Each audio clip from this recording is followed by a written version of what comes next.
ជំរាបសួរប្រិយមិត្តស្ប៉ាកនៅក្នុងសប្តាហ៍នេះយើងនឹងនាំអ្នកទាំងអស់គ្នាទៅជួបជាមួយនឹងលោកស្រីសែមស្រីតូច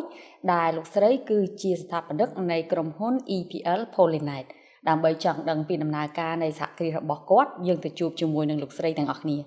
ចាជំរាបសួរស្រីតូចចាខានជួបយូសុខសប្បាយចាសុខសប្បាយបងចាំបងវិញចាសុខសប្បាយខានជួបយូហ្នឹងហើយ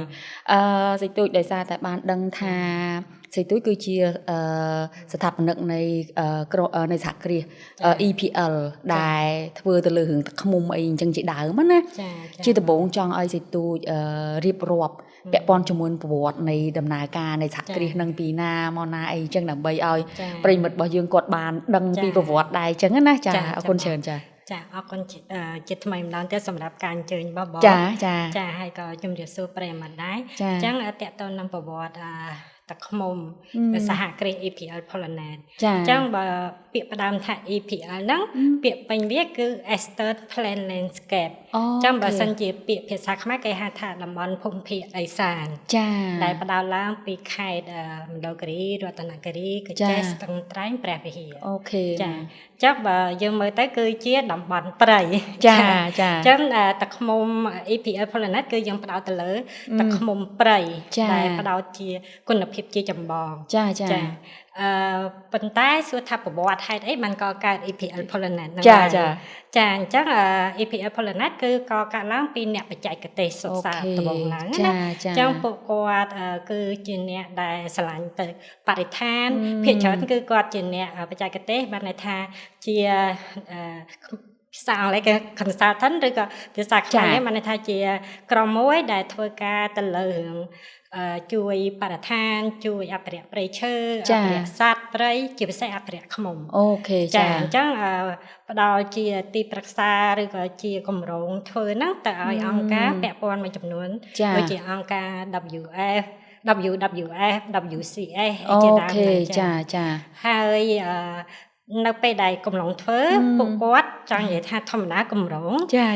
នៅពេលដែលយើងចង់អភិរក្សព្រៃឈើអីយើងតែងតែគឺផ្ដោតទៅលើការជួយទៅដល់សហគមន៍ហ្នឹងព្រោះដើម្បីឲ្យគាត់យល់ដឹងគាត់យល់ដឹងគាត់ឈប់ដូចថាគាត់ត្រូវការអាស្រ័យអនុផលព្រៃឈើអញ្ចឹងគាត់ត្រូវតែការពារអញ្ចឹងដើម្បីឲ្យគាត់ការពារបានយើងត្រូវការធ្វើការជាមួយពួកគាត់ឲ្យពួកគាត់យល់ដឹងក្នុងន័យអភិរក្សតែធម្មតាតែពេលចាប់គម្រោងមួយបានន័យថាគម្រោងដើរទៅរលូនបានគឺអាស្រ័យទៅលើថវិកាអូខេប៉ុន្តែដល់ពេលដែលចាប់ថវិកាជួនកាលទៅគាត់ដូចថាអាហ្នឹងវាអត់មាននិរន្តរភាពទេបងចាអញ្ចឹងខ្ញុំមើលឃើញមួយទៀតថាបើសិនជាគម្រោងខ្លីៗអញ្ចឹងក្នុងនាមយើងជាអ្នកបច្ចេកទេសផងក្នុងនាមយើងដែលមានដូចថា passion មួយឬក៏មានគេហៅថាទឹកចិត្តមួយចង់ជួយទៅលើការអភិរក្សហ្នឹងកាន់តែស៊ីជម្រៅអញ្ចឹងខ្ញុំមើលឃើញថាគម្រោងពេលខ្លះខ្លីៗពេកអញ្ចឹងតែយើងរកវិធីអីដែលជាបញ្ហាហ្នឹងដោះស្រាយឲ្យមាននិរន្តរភាពអញ្ចឹងនៅក្នុងហ្នឹងក្នុងន័យអភិរក្សហ្នឹងអញ្ចឹងយើងមើលឃើញថាមានតែសត្វឃ្មុំទេដំណើរលំអងដែលអាចទៅជួយដោះស្រាយបញ្ហាហ្នឹងបានច្រើនជាងគេទីមួយតាមរយៈដំណើរលំអងហ្នឹងវាជួយទៅដល់ប្រព័ន្ធ ecosystem ជួយទៅដល់ប្រព័ន្ធជីវៈចម្រុះអញ្ចឹងនៅពេលហ្នឹងហើយគឺបើសិនជាក្នុងន័យអភិរក្សអញ្ចឹងគឺត្រូវតែរក្សាឃ្មុំប៉ុន្តែ Edison ថាមិនដឹងថាខណៈពេលដូចគ្នាឃ្មុំក៏ផ្ដល់ផលប្រយោជន៍ជាផលិតផលដែរដែលធ្វើឲ្យអាចសហគមន៍ឬក៏អ្នកទូទៅអាចប្រើប្រាស់បានទាំងបានអាចលក់ជាចំណូលផងអាចអ្នកប្រើប្រាស់បានសុខភាពល្អផងអញ្ចឹងហើយយើងគិតថាអូខេអញ្ចឹងមានតែផ្ដោតទៅលើការធ្វើមិនអាចឲ្យផលិតផលហ្នឹងទទួលបានគុណភាពច្រើនហើយមានគុណភាពល្អហើយអាចចែកចាយទៅដើម្បីអាចបានទាំង bill បានន័យថាជាលក្ខណៈប្រព័ន្ធតែយើងដឹងស្រាប់ហើយថាឃ្មុំជាប្រភេទសត្វឃ្មុំដែលមានអត្ថប្រយោជន៍ច្រើនមានតាំងពីគឺជារបៀបថាទឹកហើយទឹកឃ្មុំយើងប្រជាពលរដ្ឋយើងមិនថាប្រជាពលរដ្ឋយើងហើយសូម្បីតែនៅលើពិភពលោកក៏ឲ្យតម្លៃទៅលើ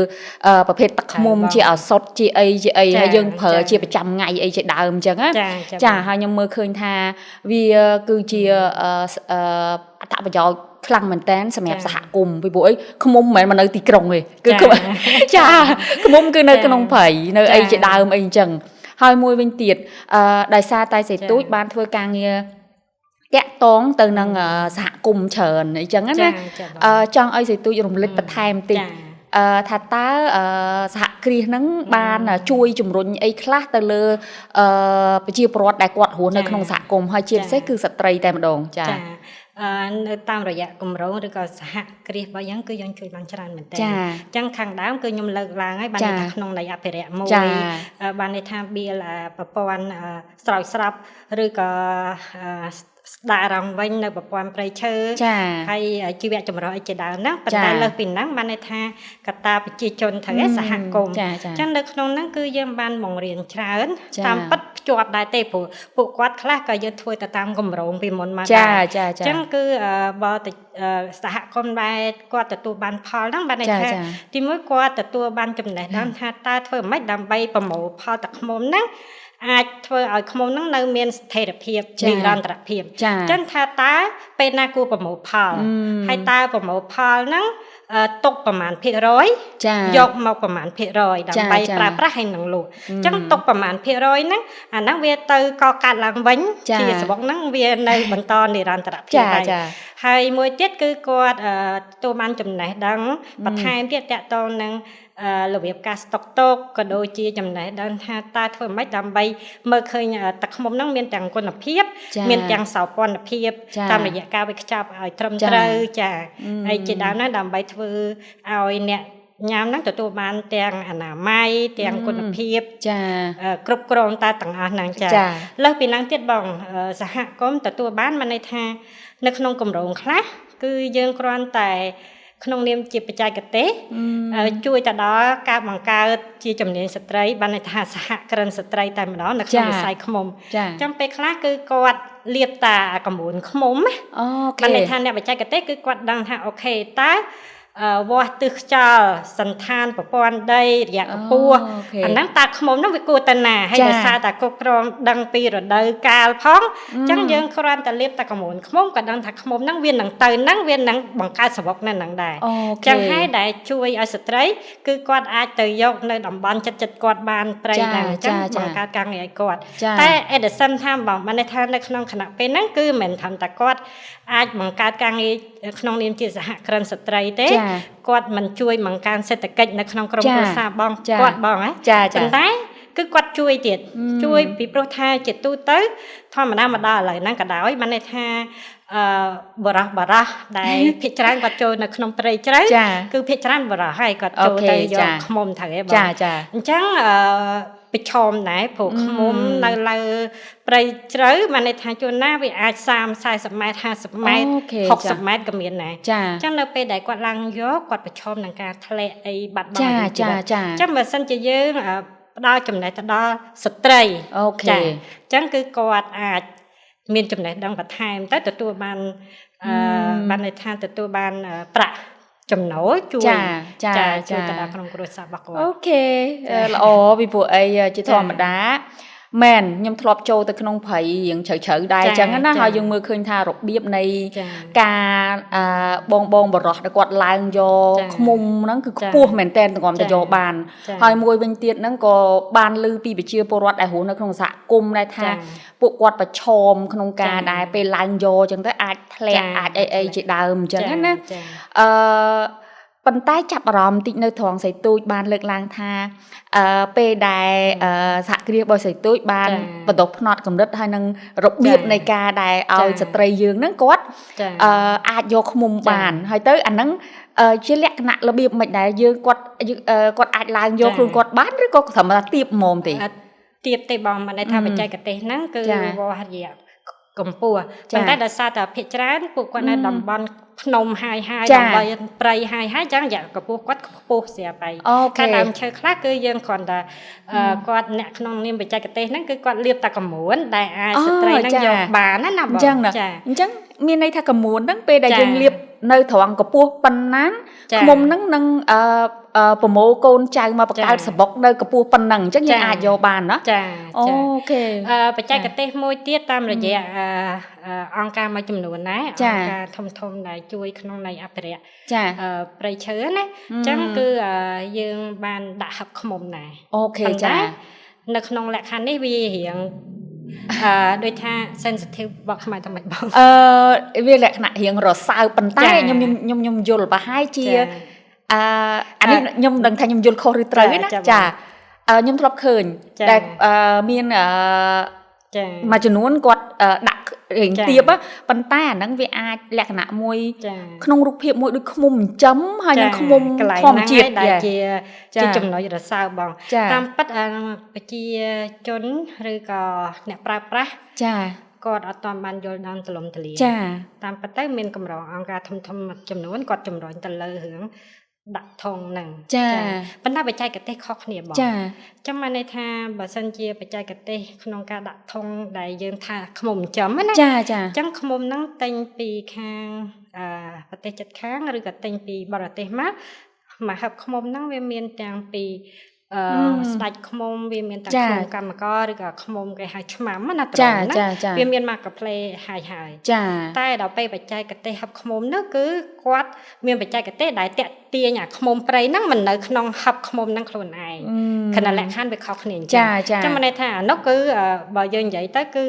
สดหรือกับชัว100%เวียนแมนเจียขมมได้น้องโจมาเตะวิเคราะห์นี่ไปใจกับเตะเป็นนางบองมันในขณะท่าและขั้นมาจำนวนมันตอนมาซับไซเอาตลมตะเลียปีปลัวยังบารามท่าเอาแต่ด่าหับขมมให้ถ่ายจำนั่งแหนจำขมมอยู่แต่ด่าหับขมมในไปนั่งอ่ะนะเหินกรุธนาวันโอ้ถ้าพูดมาจำนวนวิอาถือขณีเตะจ้าวิอาไวขณีวิอาสำหรับขณีมาจ้าให้อันนี้เจียไปใจกับเตะเห็นสมุกสมานติปันใต้บอกมาวันท่าให้ไอ้ขมมเวียไม่แหลกหนักไปใส่เรียงคล้วนมันในท่าขมายังกว่าทั้งจังบานสดปิดดำเชอมาสดมาเลยปันใต้ตามไปกว่าผลิตกัดธรรมดาในเลือวิอาเป็นไอ้กรบกรองเป็นไอ้บังบัดไม่อาจไปชมหนังกาโดยท่าอันนั้นไม่ไปเห็นตีบได้แต่ว่าฮับเจ๊คือกวาดกรบกรองกันแต่จะปารอให้ขนาดโดนั่งโดถึงในเลยดำเชื่อมันในขนมปลาอับขมมนั่งให้ไปใจกระเตะโดยข้อขณีจังบอกเวียนเหมือนมันในทางเป็นขมมมาสลับเตะจังไปใจกระเตะขนมการเตะตีนขมมมาเป็นในขนมนั่งจังเวียนเมียนเฉินให้พวกย้ำกับปงแต่รูปเพียบมวยเตี้ยยอมก็เจียประเทศสมาคมตะขมกัมพูชีได้จังยังขนมเนียมเจียสมาคมนกคือพวกยมบันเทอการจมูกนางได้กูอภิวัตหรือก็ได้กูมาจำนวนได้กอดประดาไปใจกระเตยที่เป็นเซ่คัตลิพลาได้ยังกบปมแต่เทอการเหมือนกอดนั่นคือกอดดาวเนี่ยจำเนียงม้าจังเนี่ยจำเนียงนั่งกอดหนังโยไปใจกระเตยปีประเทศเซมเซนที่เป็นเซ่ประเทศแคนาดานั่นคือขมายยังได้จังระเบียบชรายังนางซับไซประธานเทียตามระยะสมาคมสิตุยมจับอารมณ์ท้องจน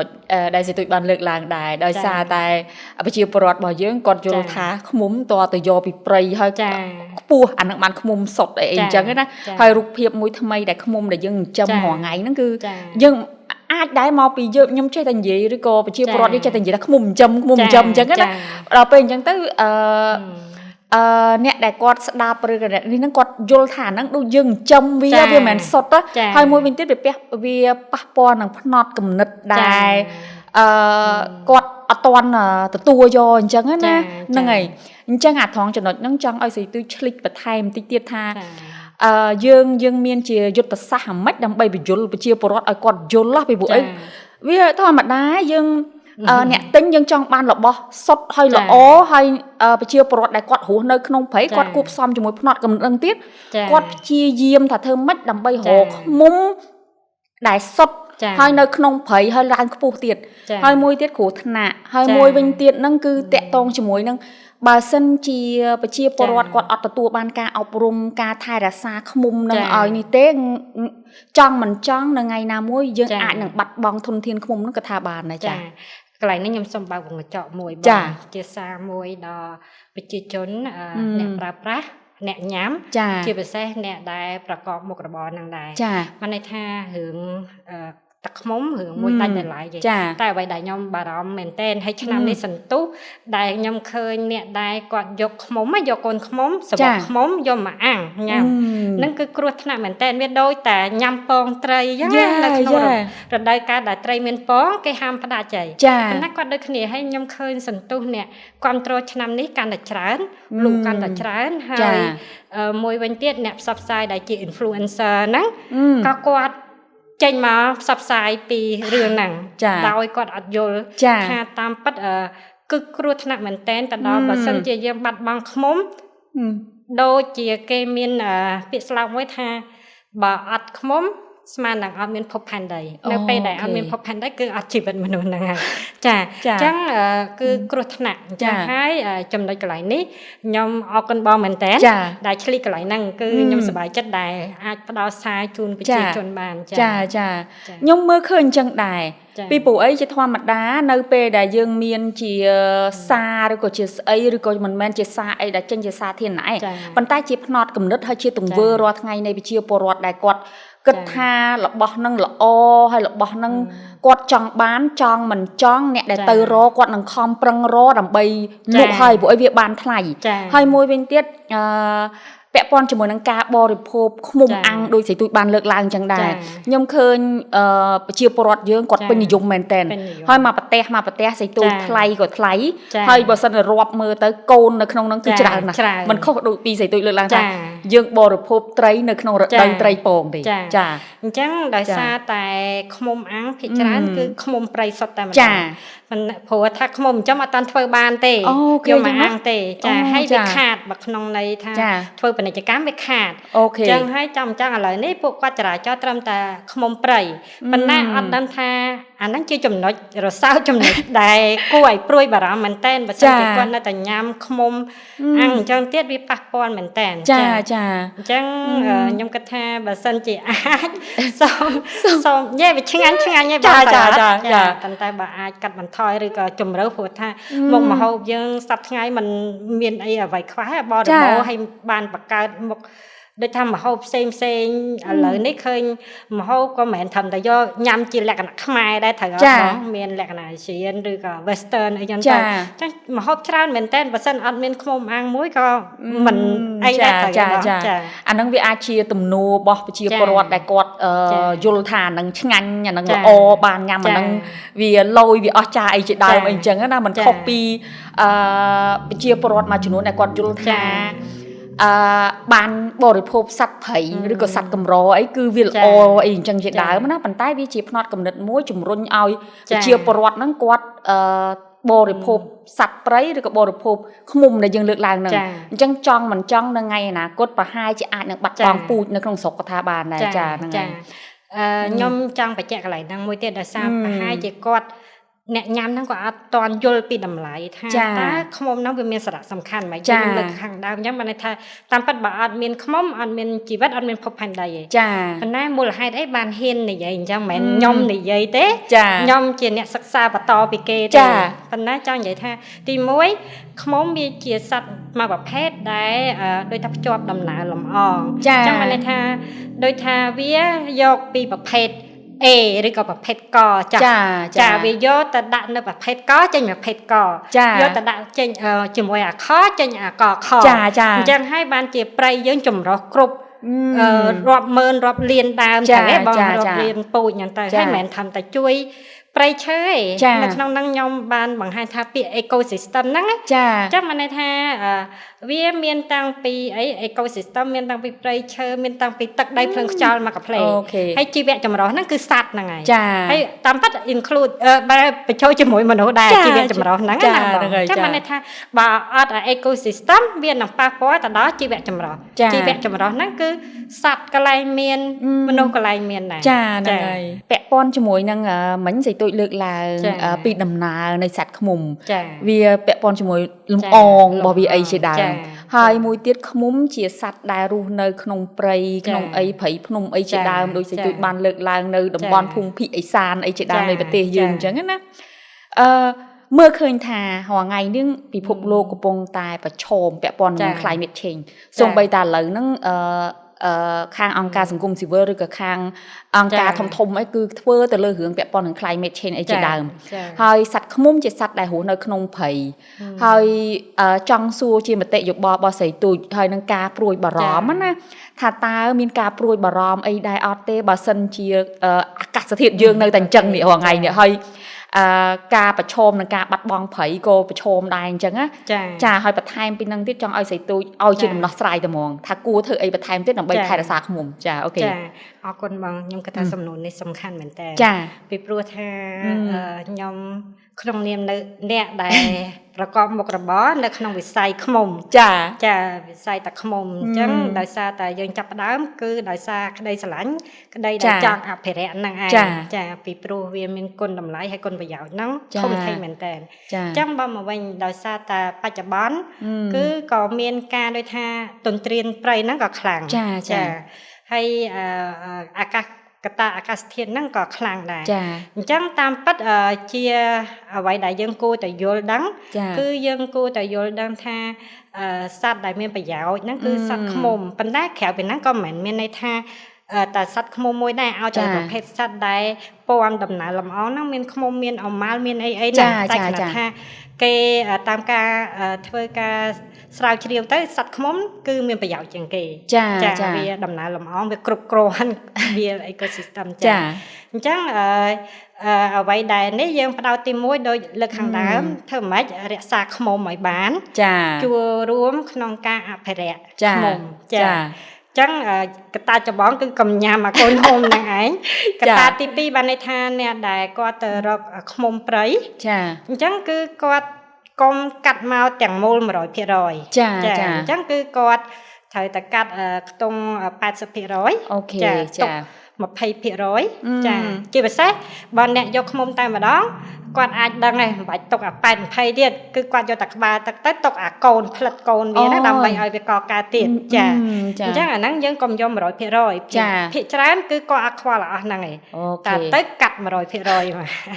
ចាអាហ្នឹងដែលវាជាកត្តានាំឲ្យបាត់បង់ប៉ុន្តែកត្តាដោះស្រាយបានន័យថាយើងអាចបង្កើនបច្ចេកទេសបានចាបង្កើតបច្ចេកទេសគឺក្នុងការបង្រៀនសហគមន៍ហ្នឹងហើយឲ្យគាត់យល់ដឹងពីវិធីសាស្ត្រផ្សេងៗខណៈលៀបកម្រួនកើតទៅជាស្បុកឃ្មុំ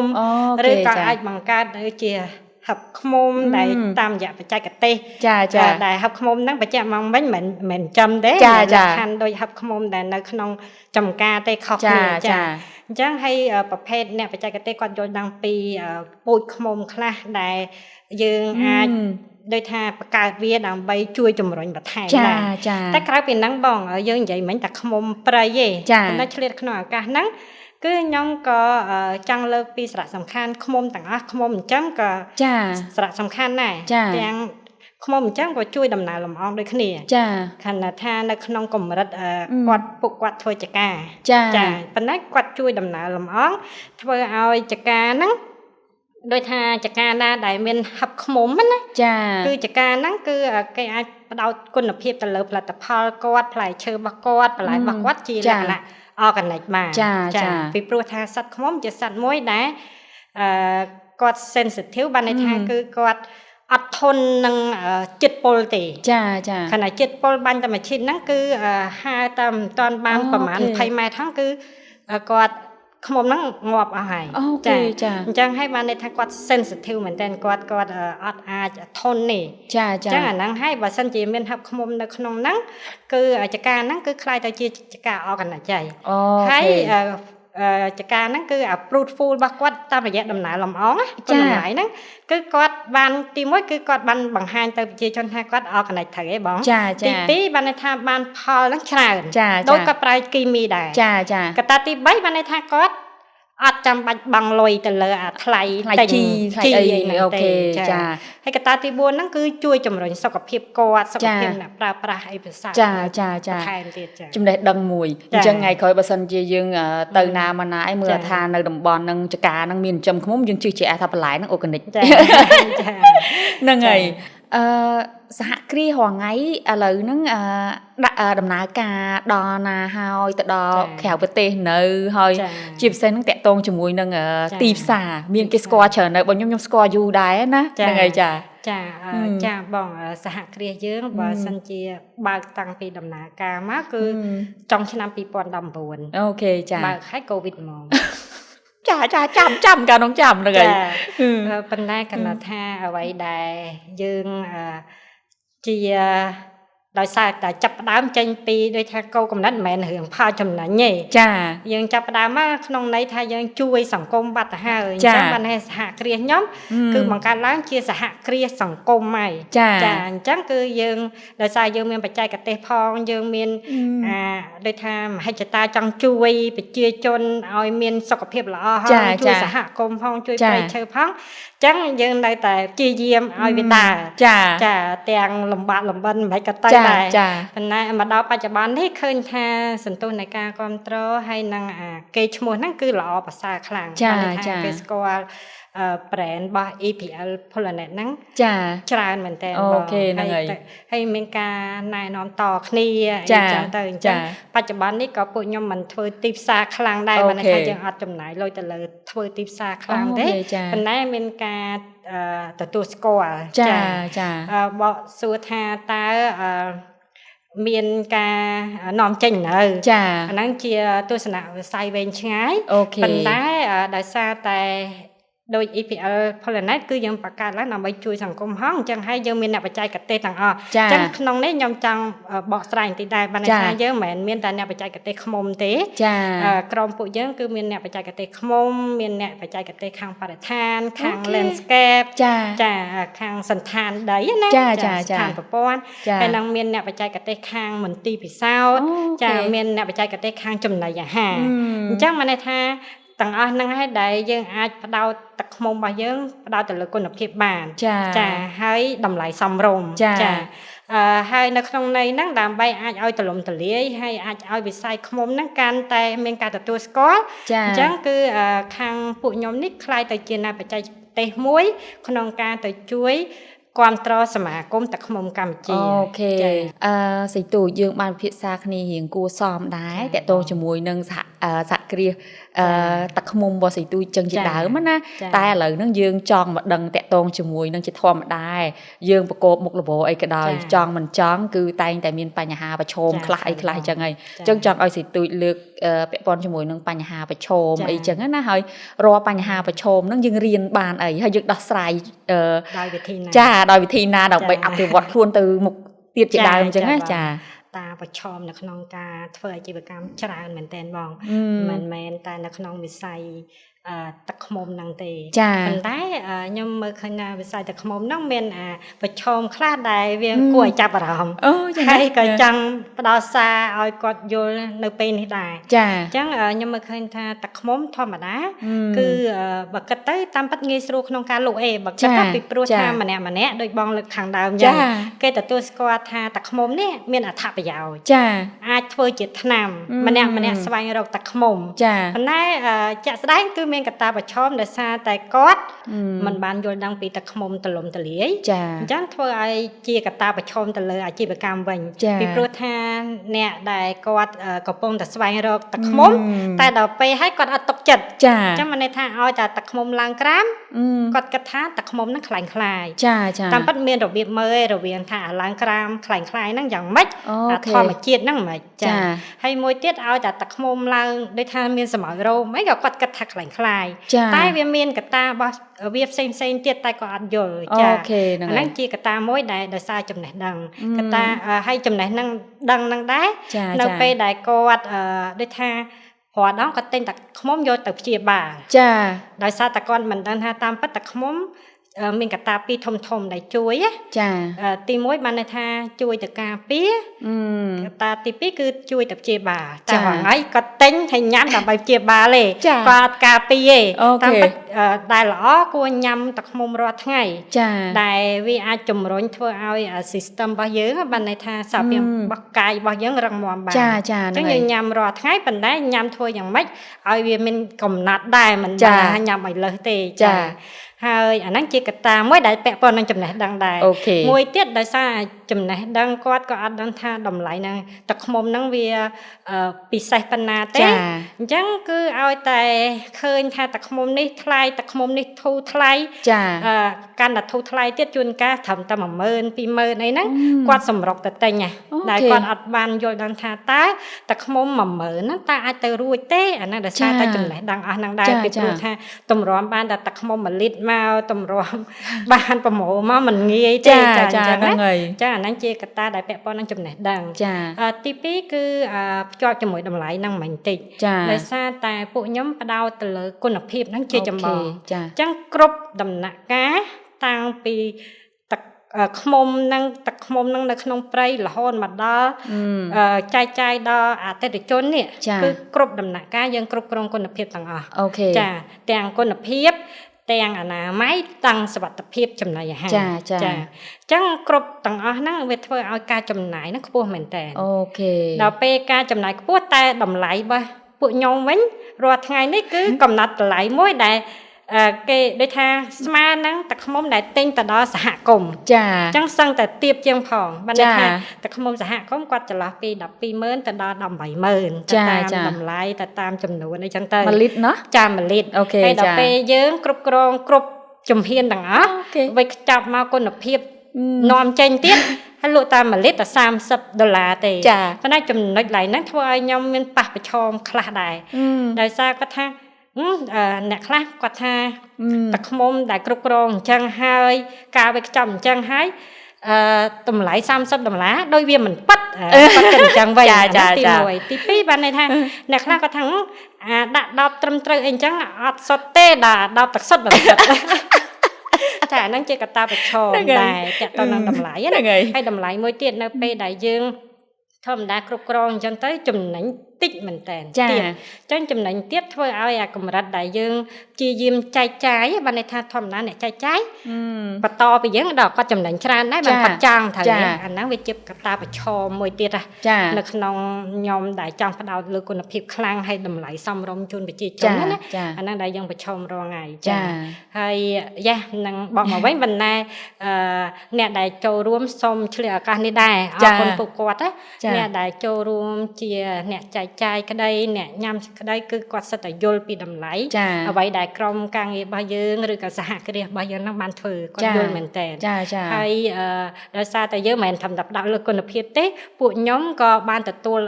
award បានន័យថាទទួលពានរង្វាន់មួយតាក់ទងនឹងការធ្វើអាជីវកម្មបែបបៃតងអាជីវកម្មបៃតងចាអញ្ចឹងបានន័យថាយើងដែលមិនប៉ះពាល់ទៅដល់សង្គមមិនប៉ះពាល់ទៅដល់បរិស្ថានមិនប៉ះពាល់អីហ្នឹងគឺអាជីវកម្មបែបហ្នឹងចាអញ្ចឹងហើយធ្វើឲ្យការចំណាយកាន់តែខ្ពស់ទៀតចាហ្នឹងកត្តាប្រឈមទៅលើតម្លៃហើយកត្តាមួយទៀតគឺការគ្រប់គ្រងហើយខ្លះយើងមើលសួរថាតម្រូវការដូចខ្ញុំលើកខាងដើមចឹងតម្រូវការមានទេតែខ្មុំមានប៉ុន្តែដល់យើងមកមើលមែនតែនថាតើអ្នកណាគេអ្នកប្រើឲ្យពិតប្រាកដឲ្យចំនួនច្រើនអញ្ចឹងយើងមើលឃើញអ្នកតាមហាងកាហ្វេអ្នកតាមភោជនីយដ្ឋានចាឬក៏ហូថែលអីចឹងចាសន្តាគារអញ្ចឹង3ហ្នឹងគឺគាត់ប្រើប្រាស់ច្រើនមែនតែគាត់អត់អាចដោយថាគាត់អត់បានគ្រប់គ្រងទឹកឃ្មុំ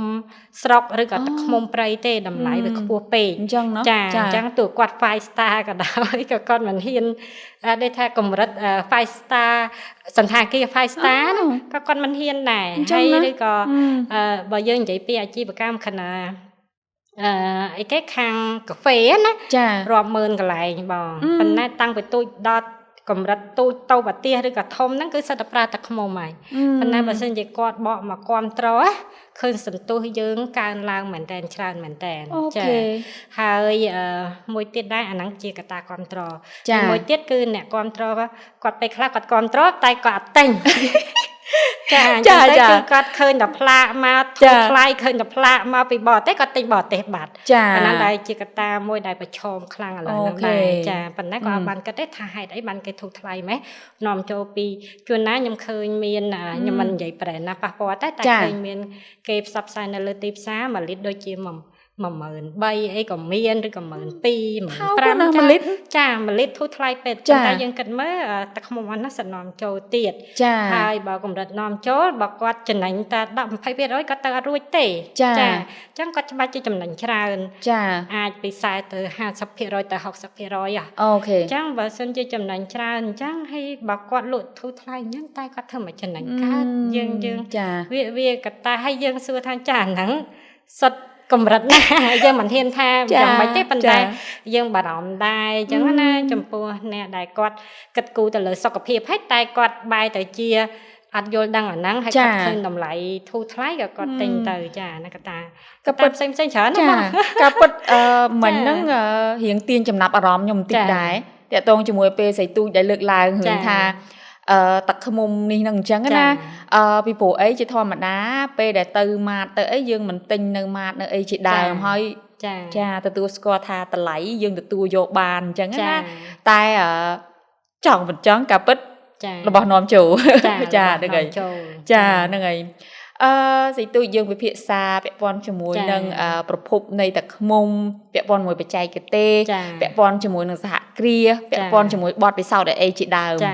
ឥឡូវហ្នឹងចង់ទាញចំណាប់អារម្មណ៍របស់សៃទូចមកចូលនៅក្នុងរៀងនេះបន្តិចតាក់ទងក្នុងយើងជាស្ត្រីជាភរិយាជាម្ដាយ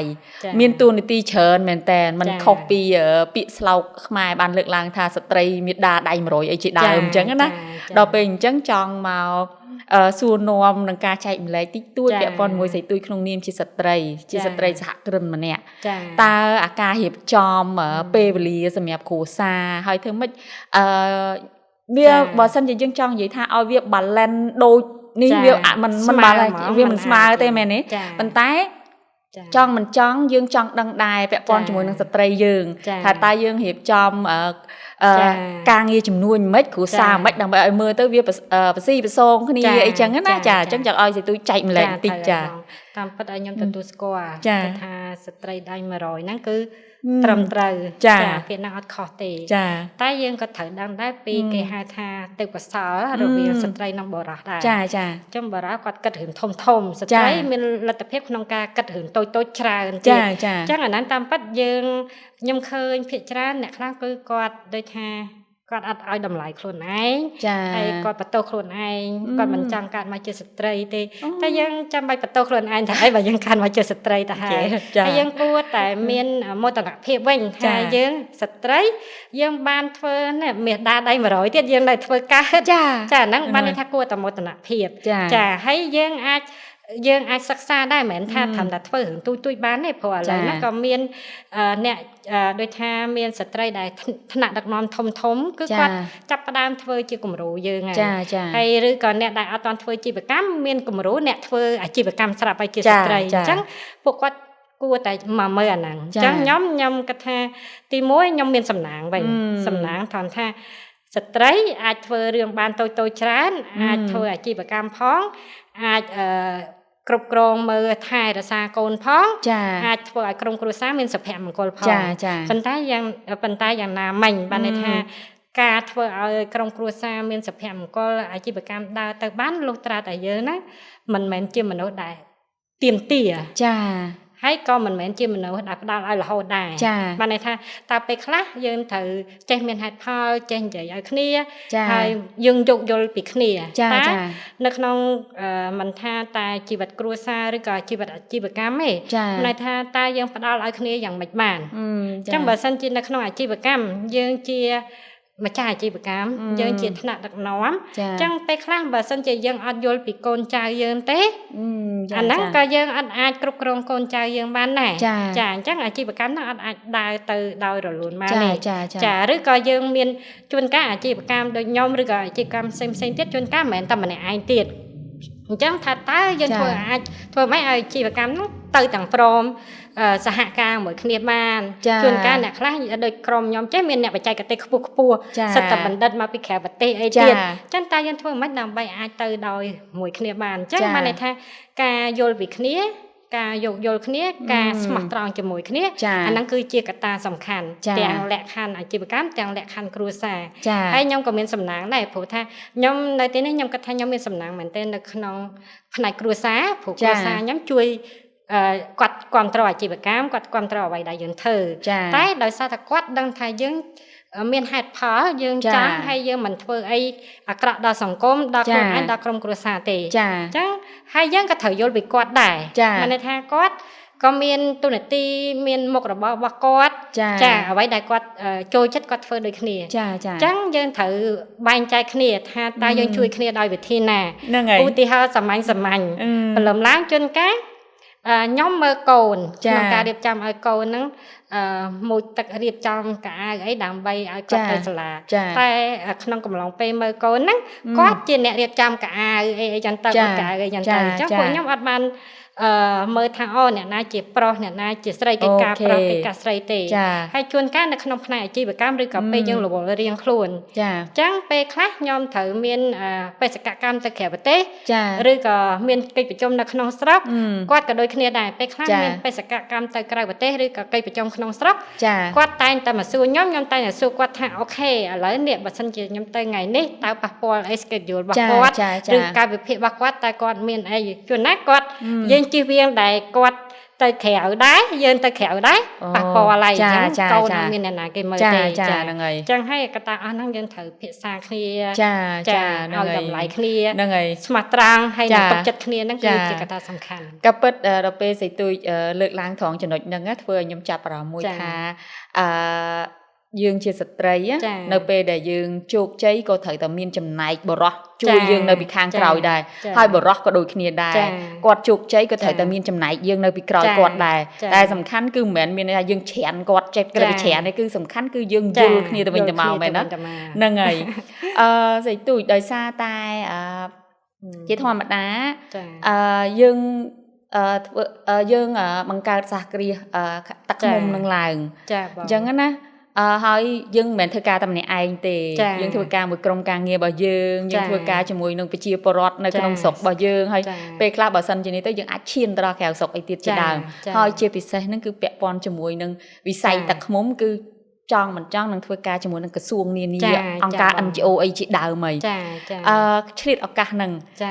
ថាតើសៃទូចមានជាសារអីឬក៏មានជាការស្នើសុំបន្ថែមអីពីខាងគាត់ឲ្យគាត់ជួយគ្រប់គ្រងគាត់ជួយជំរុញវិស័យទឹកឃ្មុំហ្នឹងឲ្យដំណើរការប្រសើរជាងនឹងអីចឹងណាចាអរគុណចាអរគុណបងចំពោះការតំណាក់តំឡងឬក៏ការគ្រប់គ្រងកន្លងមកហ្នឹងគឺនៅក្នុងវិស័យឃ្មុំគឺដំបូងឡើយក៏មិនទាន់មានការគ្រប់គ្រងអីដែរដោយសារតែគាត់អត់ដឹងរឿងទឹកឃ្មុំប៉ុន្តែបន្ទាប់ពីយើងធ្វើឲ្យគាត់ដឹងចាអញ្ចឹងបើតាមសហគ្រាសរបស់នាងខ្ញុំផ្ទាល់ក៏អត់ទាន់មានការជ្រុំជ្រែងអីពីក្រសួងដែរប៉ុន្តែភាគច្រើនគឺក្នុងនាមជាសមាគមវិញទូនាទីជាសមាគមដោយសារតែសមាគមគឺទំហំធំយើងគ្រប់គ្រងនៅក្នុងវិស័យទឹកឃ្មុំហ្នឹងតែម្ដងអញ្ចឹងហើយគឺលក្ខខណ្ឌហ្នឹងត្រូវជាមួយនឹងការធ្វើការមួយក្រសួងចាអញ្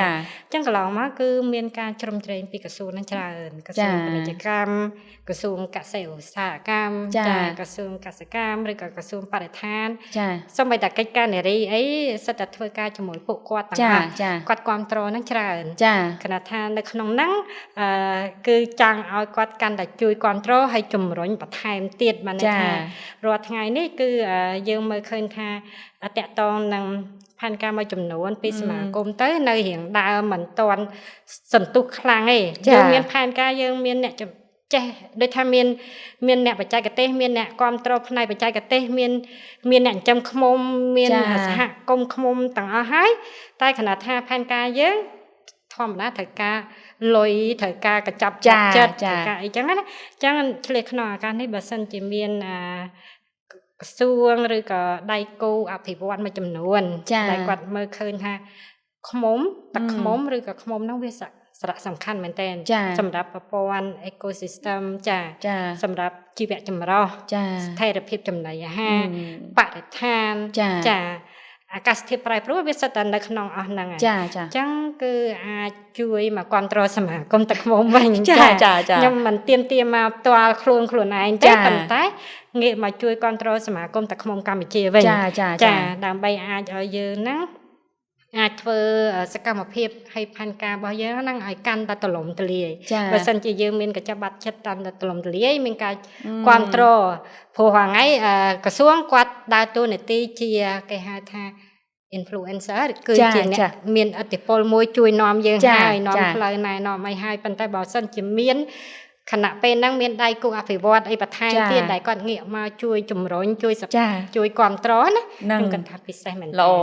ហើយមួយទៀតបើក្រសួងជួយណែនាំគឺណាខាងដៃគូអភិវឌ្ឍគាត់អត់បាន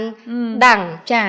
បើសិនជាក្រសួងគាត់ដឹងហើយគាត់ជួយបន្ថែមជួយណែនាំដៃគូអភិវឌ្ឍហ្នឹងមកជួយយើងចាខ្ញុំគិតថាពិសេសមែនតើចាល្អពីព្រោះអីជាធម្មតាយើងធ្វើការដូចបានលើកឡើងមុននឹងតិចចឹងយើងធ្វើការនៅក្នុងវិស័យអីមួយគឺមិនយើងអាចធ្វើម្នាក់ឯងបានទេទោះនៅក្នុងវិស័យខ្ញុំជាអ្នកសារព័ត៌មានក៏ដោយខ្ញុំមិនអាចធ្វើការនឹងតែម្នាក់ឯងបានទេគឺយើងមានទ្រឹស្ដីមួយដែលយើងចង់និយាយថាយើងត្រូវការធ្វើការងារមួយរួមគ្នាបើសិនជាយើងត្រូវការឲ្យការងារហ្នឹងជោគជ័យចាពេលយូរចាមែនត្រង់ចំណុចហ្នឹងគឺខ្ញុំទទួលយល់ព្រមថាវាអញ្ចឹងមែនអញ្ចឹងណាចាសៃទូចយើងពិភាក្សាគ្នាទៅលើប្រធានបទទឹកឃ្មុំនេះយើងជក់ចិត្តមែនតើហើយបញ្ហាប្រឈមដំណោះស្រាយហើយបញ្ហាគ្រួសារអីជាដើមពួកអីយើងជាស្ត្រីយើងដូចលើកឡើងចឹងថាយើងមានដៃ100ចឹងជាដើមណាចាហ្នឹងហើយឥឡូវចង់ឲ្យសៃទូចបន្ថែមបន្តិចតាក់ទងជាមួយនឹងថាតើអីទៅដែលនៅពីក្រោយនាំឲ្យសៃទូចជោគជ័យម្ដងថ្ងៃនេះក្នុងនាមគឺជាស្ត្រីជាអ្នកជំនួយម្នាក់អញ្ចឹងណាចាអរគុណបងអញ្ចឹងចំពោះអ្វីដែលខ្ញុំមើលឃើញខ្លួនឯងថាជោគជ័យនៅក្នុងវិស័យអាជីវកម្មបើយើងនិយាយពីជោគជ័យវិញគឺមិនជោគជ័យអីធំដុំខ្លាំងអីទេកំភែកប្រៀបធៀបជាមួយនឹងអាជីវកម្មផ្សេងប៉ុន្តែគណៈថាអ្វីដែលធ្វើឲ្យខ្ញុំសប្បាយចិត្តហើយខ្ញុំគិតថាវាជាកត្តាជោគជ័យមួយគឺទី1ដោយសារតែយើងធ្វើអ្វីដែលត្រូវចាំបានន័យថាខ្ញុំធ្វើអាជីវកម្មហ្នឹងត្រូវខ្ញុំសប្បាយចិត្តមែនទែនដែលជាអាជីវកម្មហ្នឹងបានន័យថាវាជួយជំរុញអញ្ចឹងបងមកវិញជាសារបានន័យថានៅពេលដែលយើងចង់ធ្វើអាជីវកម្មយើងត្រូវកាត់ចេញពីក្តីស្រឡាញ់ថាបើយើងស្រឡាញ់អីយើងធ្វើអាហ្នឹងចាអញ្ចឹងវាអត់ហត់បានន័យថាធម្មតាពេលធ្វើអាជីវកម្មវាមានរឿងច្រើនណាហើយបើសិនជាយើងអត់មានក្តីស្រឡាញ់ទេអាហ្នឹងងាយនឹងធ្វើឲ្យយើងនឹងបោះបង់ទី2ក្តីស្រឡាញ់មានហើយតែបើស្រឡាញ់ដែលអត់មានផែនការអត់មានយុទ្ធសាស្ត្រទេគឺมันអាចធ្វើអាជីវកម្មហ្នឹងដើរទៅមុខជាលំដាប់បាននេះចាអញ្ចឹងគឺយើងត្រូវតែមានគេហៅថាទិសដៅយើងវែងឆ្ងាយកំណត់ហ្មងថាតើក្តីសម័យយើងចង់ទៅណាដូចនៅក្នុងវិស័យទឹកឃ្មុំនេះខ្ញុំមកផ្នែកមកបានន័យថាយើងចង់ជួយសង្គមយើងចង់ជួយប្រៃឈើអីជាកត្តាចម្រុញហើយតែយើងមើលឃើញទៅខាងមុខទៀតគឺយើងចង់ឃើញថាប្រទេសយើងគឺអាចទឹកឃ្មុំហ្នឹងមានការទទួលស្គាល់ថ្នាក់ក្រៅស្រុកទៀតចាថ្នាក់អន្តរជាតិទៀតហើយញ៉ាំទៅយើងមើលឃើញថាឥឡូវយើងជាសហគ្រាសតូចមួយយើងចង់ខ្លាយទៅជាកន្លែងមួយរោងចក្រធំអញ្ចឹងអាហ្នឹងជាកត្តាជំរុញដែលយើងទស្សនវិស័យរបស់យើងផែនការរបស់យើងរយៈពេលវែងគោលដៅរបស់យើងរយៈពេលវែងបើមិនជាយើងអត់មានអាហ្នឹងទេយើងអត់មានកត្តាជំរុញទេចាហើយមួយទៀតបានន័យថាយើងត្រូវដឹងថាត្រូវទទួលស្គាល់ឲ្យហើយថានៅពេលដែលធ្វើអាជីវកម្មវាច្បាស់ជាមានរឿងច្រើនណាសូម្បីតែខណៈដូចថាបើរឿងសាមញ្ញមួយធម្មតាដាក់ចានកោលើគ្នាវានៅតែប៉ះតង្កេចត្រូវទេបងអញ្ចឹងនៅពេលតម្រាំតែយើងធ្វើអាជីវកម្មមួយដើម្បីអាចឲ្យវាជោគជ័យបានរឿងច្រើនមែនតើរឿងជុំវិញរឿងកត្តាខាងក្នុងកត្តាខាងក្រៅធ្វើមិនឲ្យអតិថិជនហ្នឹងមានទំនុកចិត្តអាចងាកមកប្រើឲ្យធ្វើមិនឲ្យបន្តប្រើទៀតធ្វើមិនឲ្យកាន់តែច្រើនរឿងច្រើនណាស់ហ្នឹងហើយអញ្ចឹងហើយកន្លែងនេះបើសិនជាអត់បានន័យថាអត់បើកចិត្តបើកចិត្តទទួលស្គាល់ថាចំណុចយើងនៅតាណាយើងត្រូវធ្វើមិនឲ្យខ្លួនឯងហ្នឹងមានចំណេះដឹងកាន់តែទូលំទូលាយហើយមានការគ្រប់គ្រងត្រូវបង្កើតទំនាក់ទំនងចាចំណេះដឹងត្រូវពង្រឹងបន្ថែម អាហ្នឹងយើងត្រូវតែស្របគ្នាហើយយើងត្រូវតែមានការបើកចិត្តទទួលស្គាល់ថាយើងនៅកន្លែងណាយើងធ្វើមិនដើម្បីឲ្យដល់គោលដៅយើងត្រូវទៅណាទៀតអាហ្នឹងយើងការបើកចិត្តចាហើយមួយទៀតបានន័យថាការធ្វើអាជីវកម្មឬក៏ពីមួយថ្ងៃទៅមួយថ្ងៃវាមិនមែនចេះតែសំចិត្តរហូតទេត្រូវបងផែនការវាមិនមែនចេះតែជោគជ័យទេអញ្ចឹងអាហ្នឹងគឺក៏យើងត្រូវទទួលស្គាល់ហើយយើងក៏ត្រូវតែស្វែងយល់ពីវាដែរថាតើនៅពេលដែលវាជោគជ័យមូលហេតុអីយើងត្រូវធ្វើវាឲ្យកាន់តែល្អជាងណាតែបើវាមិនជោគជ័យទេតើមូលហេតុអីយើងត្រូវសិក្សាពីវាមិនផ្លាស់ប្ដូរវាមិនចាកុំបោះបង់អញ្ចឹងបានន័យថាអាចផ្លាស់ប្ដូរយុទ្ធសាស្ត្រឬក៏ផែនការបានតែកុំផ្លាស់ប្ដូរគោលបំណងណាអាហ្នឹងដែលគេចំណាំនិយាយមកចាទស្សនវិស័យហ្នឹងគឺយើងត្រូវតែធ្វើមិនសម្រួចឲ្យវាទៅតាមផ្លូវហ្នឹងចាអញ្ចឹងអាហ្នឹងជាចំណុចមួយបន្តបន្សំដែលយើងធ្វើអាជីវកម្មកន្លងមកប៉ុន្តែមួយទៀតបានន័យថាយើងមានការមនសិការនឹងខ្ពស់ចាអញ្ចឹងបើធ្វើអាជីវកម្មអត់មានមនសិការទេធ្វើអត់បានពីព្រោះថាយើងត្រូវដឹងថាហើយជាពិសេសនៅក្នុងចំណីអាហារវិស័យចំណីអាហារនេះគឺសំខាន់ណាបើយើងប្រហែសតែបន្តិចធ្វើអាចឲ្យអ្នកដែលពាក់ព័ន្ធអ្នកដែលញ៉ាំរបស់យើងអ្នកដែលធ្វើការឲ្យយើងចាប្រជាជនយើងគឺប៉ះពាល់ដល់សុខភាពចាអញ្ចឹងអាកន្លែងនេះហើយដែលយើងត្រូវតែមានមនសិការមានគេហៅថាការបដិញ្ញាហ្នឹងខ្ពស់មែនតើចាបើសិនជាអត់មានអស់ហ្នឹងទេពិបាកបន្តិចចាអញ្ចឹងអាជីវកម្មមួយណាក៏អត់អាក្រក់ដែរឲ្យតែយើងធ្វើដោយមានក្តីពេញចិត្តឬក៏គិតថាវាល្អជួយទៅដល់ដោះស្រាយព្រោះថាការបង្កើតអាជីវកម្មមួយដើម្បីអាចឲ្យវាដំណើរការទៅបានលុះត្រាតែអាជីវកម្មហ្នឹងដោះស្រាយមកជួយដោះស្រាយអ្នកអតិថិជនចាអញ្ចឹងបើសិនជាយើងដឹងហើយថាជួយដោះស្រាយយើងកុំទៅបំពុលបន្ថែមយើងធ្វើមិនអាចឲ្យវានៅតែបន្តស្តង់ដារហ្នឹងចាល្អល្អយើងចង់ធ្វើជាអ្នករស់ស៊ីអ្វីដែលត្រូវមានចំណុចជាច្រើនតែចំណុចដែលពេញចិត្តបំផុតគឺចំណុចមានមនសិការអូខេចាបន្ថែមមួយទៀតបងខាងលោកអ្វីដែលខ្ញុំលើកឡើងមកគឺថា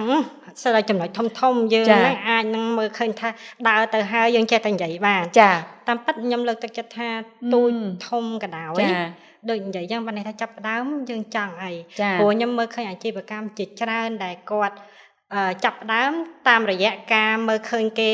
លក់ដាច់គាត់លក់ដែរចាគាត់អត់មានចំណេះជំនាញគាត់អត់មានការចំណង់ឬក៏ផែនការអីទេអញ្ចឹងបានន័យថាឲ្យគាត់ធ្វើទៅឃើញគេលក់ដាច់គាត់ធ្វើដែរវាមិនប្រកាសថាលក់ដាច់ដូចគេទេចាអញ្ចឹងហើយគាត់ត្រូវបន្ថែមជំនាញកន្លែងហ្នឹងដែរអញ្ចឹងបើសិនជាខ្ញុំមានជំនាញខាងចំណីអាហារជំនាញខាងទោះជាខ្ញុំមិនទៅធ្វើខ្មុំផ្ទាល់តែខ្ញុំមានចំណេះដឹងខាងហ្នឹងដែរចាតាមរយៈហ្នឹងគឺយើងធ្វើអាចឲ្យអាជីវកម្មយើងចេះតែទៅមុខបានចាអូខេឥឡូវយើងខិតចិត្តមកដល់ចុងបញ្ចប់នៃវីដេអូហើយក្នុងនាមសីទូចគឺជាស្ត្រីអ្នកជំនួញម្នាក់អញ្ចឹងណាអញ្ចឹងចង់ឲ្យសីទូចមានជាសារអីក្នុងការលើកទឹកចិត្តទៅដល់ស្ត្រីផ្សេងទៀតហើយជាពិសេសគឺយុវជនហើយយុវតីដែលគាត់មានបំណងចង់ក្លាយជាស្ត្រីអ្នកជំនួញនៅថ្ងៃអនាគតអញ្ចឹងណាពីព្រោះអីអាហ្នឹងគឺជាសារមួយសំខាន់មែនទែនក្នុងការជំរុញលើកទឹកចិត្តពួកគាត់ឲ្យពួកគាត់បន្តដំណើរមានក្តីសម័យហើយហ៊ានរត់ចាប់ក្តីសម័យហ្នឹងចាខ្ញុំគិតថាសំណួរនេះល្អមែនទែនបងពេញចិត្តខ្លាំងអរគុណខ្ញុំគិតថាអ្នកដែលគាត់ចង់ចាប់ដើមអាជីវកម្មគាត់មានក្តីសម័យហីប៉ុន្តែទីមួយគាត់អត់ដឹងថាត្រូវចាប់ផ្ដើមពីណាទី2អាចនឹងចង់ហើយតែអត់មានអ្នកគ្រប់គ្រងហើយទី3បានន័យថាគាត់ចង់ហើយមិនមែនថាតាជួនណាមិនមានអ្នកគ្រប់គ្រងតែខ្លួនឯងអត់ហ៊ានចាប់ផ្ដើមដោយសារខ្លាចតែធ្វើទៅជោគជ័យឬក៏មិនជោគជ័យទៅគេបន្ទោសអីជាដើមអញ្ចឹងណាបងអញ្ចឹងខ្ញុំគិតថាតាមពិតការធ្វើអាជីវកម្មវាយើងត្រូវដូចខ្ញុំនិយាយខាងដើមអញ្ចឹងយើងត្រូវតែចាប់ផ្ដើមពីអ្វីដែលយើងចង់សិនចង់ឲ្យជំរុញឲ្យវាចេញតែដោយមានទស្សនវិស័យមានផែនការមានគោលដៅឲ្យច្បាស់លាស់ហើយយើងក៏ត្រូវមានការព្រៀងទុកដែរបានន័យថាហេតុផលសមរម្យមួយដែលជាជំរុញជាកត្តាជំរុញឲ្យយើងអាចចេញបានអាចចេញពីតូចពីធំអីទៅតាមលទ្ធភាពជាក់ស្ដែងប៉ុន្តែត្រូវតែធ្វើយ៉ាងម៉េចលើកទឹកចិត្តឲ្យ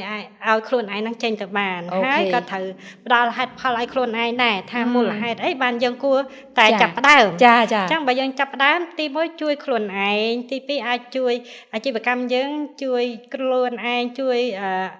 ក្រុមគ្រួសារជួយនឹងសង្គមជាតិជួយនឹងអតិថិជនអីចឹងទៅអានេះជាសារដែលលើកទឹកចិត្តណាបងចាហើយ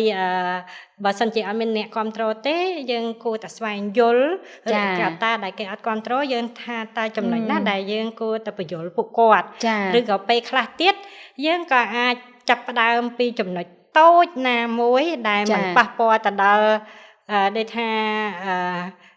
ជួនកាលអ្នកដែលគាត់អត់គ្រប់គ្រងគាត់បារម្ភខ្លាចតែខាតអីចឹងណាអញ្ចឹងយើងអាចចាប់ផ្ដើមសាមញ្ញតូចមួយដែលមិនប៉ះពាល់ទៅដល់ប៉ះពាល់ទៅដល់ហេរញ្ញវត្ថុអ្នកគ្រប់គ្រងហ្នឹងទៅអញ្ចឹងខ្ញុំគិតថាអាចធ្វើទៅបានតែគួរតែជំរុញខ្លួនឯងទៅលើកទឹកចិត្តចាអូខេចាសៃទូចអរគុណច្រើនមែនតើដែលបានចំណាយពេលវេលាមកចែករំលែកបទពិសោធន៍តាក់ទងជាមួយនឹងសហគ្រាសផលិតទឹកឃ្មុំហើយមួយវិញទៀតហ្នឹងគឺតាក់ទងនឹងបច្ចេកទេសហើយអ្វីដែលសំខាន់ឲ្យខ្ញុំពេញចិត្តមែនតើហ្នឹងគឺពាក់ព័ន្ធជាមួយនឹងការធ្វើចំនួនតែគិតទៅដល់ផលប្រយោជន៍នៅក្នុងសហគមន៍ហើយមួយវិញទៀតហ្នឹងគិតទៅដល់ផលប្រយោជន៍ព្រៃឈើអីជាដើមអញ្ចឹងណាចាខ្ញុំពិតជាអរគុណដែលចំណាយពេលវេលាដ៏មានតម្លៃមកចូលរួមកម្មវិធីស្ប៉ាកនៅក្នុងថ្ងៃនេះអញ្ចឹងណាចាអូខេខ្ញុំសង្ឃឹមថាប្រិយមិត្តនឹងចែករំលែកវីដេអូនេះដើម្បីជាកម្លាំងចិត្តដល់ក្រុមការងារក្នុងការផលិតវីដេអូជាបន្តទៀតប្រសិនបើប្រិយមិត្តចង់ដឹងតាក់ទងនឹងបច្ចេកទេសក្នុងការយកឃ្មុំឬក៏គ្រប់គ្រងទឹកឃ្មុំទាំងអស់គ្នាអាច comment នៅក្នុងវីដេអូនេះហើយយើងនឹងអាចអញ្ជើញវាគ្មិនមកចូលរួមក្នុងកិច្ចពិភាក្សាជាបន្តទៀតនៅពេលនេះនាងខ្ញុំវាគ្មិនរួមទាំងក្រុមការងារសូមអរគុណសូមជម្រាបលា